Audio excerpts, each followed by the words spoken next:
Hey guys, how you doing? Welcome to the Academy Answers podcast. Been a week or so since I haven't done any podcast, but life gets in the way sometimes. So we get off and we get back on and we keep pushing. So this is Academy Answers, heard everywhere on iTunes and all the major platforms.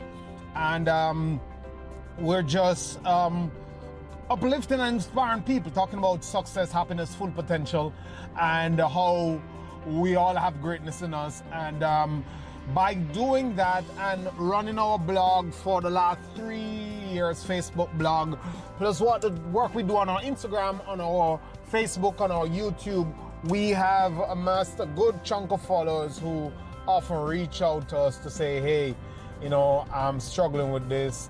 What is your opinion on this? And then we decide to, we get so many questions. So we decide to say, okay, let's do a podcast to kind of answer some of these questions in an open way so that other people can benefit from it. Because, one unique thing or one common thing about the world is that it doesn't matter which culture, which background you're from, which race, country, denomination, ethnicity, we all have some of the same things that we struggle with. So when we do these podcasts, they help everybody. So this question is about more personal finance and how my community member is viewing his finances. And he was saying that, hey Lewin, I am doing a few jobs. I'm working hard. It seems like I can't make ends meet. I don't know what I'm doing wrong. I'm getting older. I have a family, and I really want to make sure that I secure some financial base so that my life is not always in a bind. And I get that. I get financial issues. I've seen them. I've been there. It is most of us have had that. Very few of us are blessed with the privilege to kind of, have had it okay all the days of their lives. And I did a book about personal finances at its very basic level a couple of summers ago. I'll send you a copy. I think I did send you a copy of that book free, so you can download it and read it. But generally speaking, our finances are usually as a result, or they show something about our mindset, our understanding of money, or financial education. And it's no shame. They never taught us this in school. I did business. I'm an accounting major. And somehow they taught me about everybody else's money except my money. So I was able to balance, know how investments work, how companies handle finances, how they account for it. But they never ever have a chapter on how I personally can make money, handle my finances, grow my finances. Because there are 3 skills in money. 3 basic money skills that are the fundamentals. There's you have to learn the skill of making money, which is pretty easy. Everybody gets a chance to do that. Whatever you do, most people can earn by doing whatever they can do. And the second one is keeping money. That is a challenge for most people, and I'll tell you in a minute why it is such a challenge. And then the third one is growing money. And it kind of ties in with 2, because if you can't keep it, then you won't have any to grow. And growing is another set of skills and is at different levels. But I'll tell you why most people can't keep money. Most people can't keep money because of the consumerism and the consumer mindset. They are consumers and not producers. And that is generally why the keeping money side of it eludes most people. They continue to work to spend, to work to buy pleasures, to work to buy materialistic things, and they find that they get into a cycle of all they do is pay the bills and buy the next shiny thing. And I said before that gets us into something we call hedonistic adaptation, because we're never satisfied. We get a new car, all of a sudden in 3 years down the road, the new shape come out, it doesn't look so good again.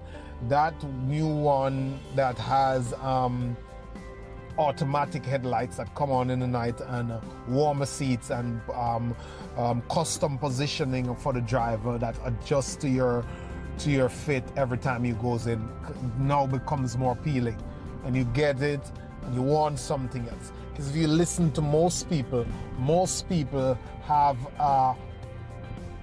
like they spend their money before they actually get it. So on the 1st of June, everybody knows what they're gonna do with their June 18 paycheck before they get it, because they are so caught up, or the system of shopping and consumerism has so manipulated them. They've gotten into the habit, and that's all they ever do, of spending.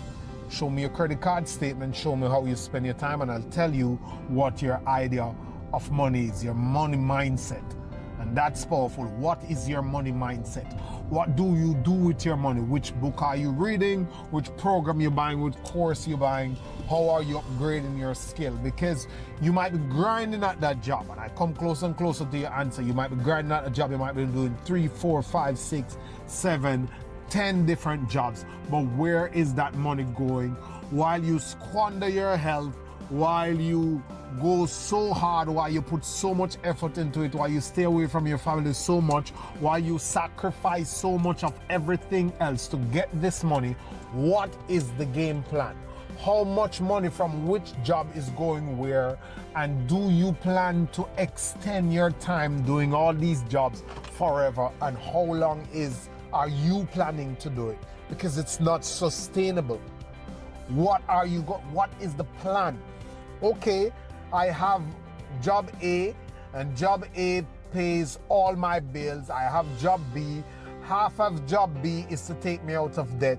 In 2 years, I'll be out of debt, and I'll do job B for another 1.5 years, and I'll accumulate that money to do X, Y, and Z.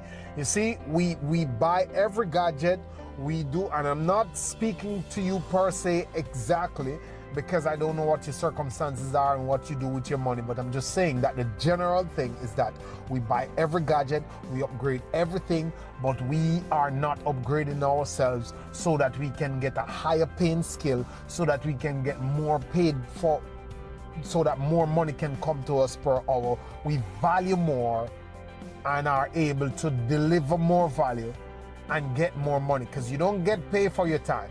As Jim Rohn loves to say, you get paid for the value that you bring to the marketplace. So how do you get out of that? Well, you get a financial education. You understand how money works. You understand what is important, how to make money, how to make more money, how to keep money, and how to grow that money.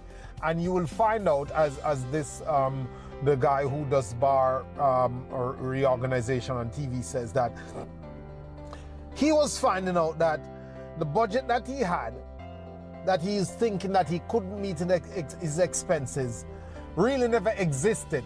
It's not a problem of expenses, it's a problem of income. Because if you can earn more, the budget won't matter. It won't matter how much you have to spend on that, because you earn enough to cover that.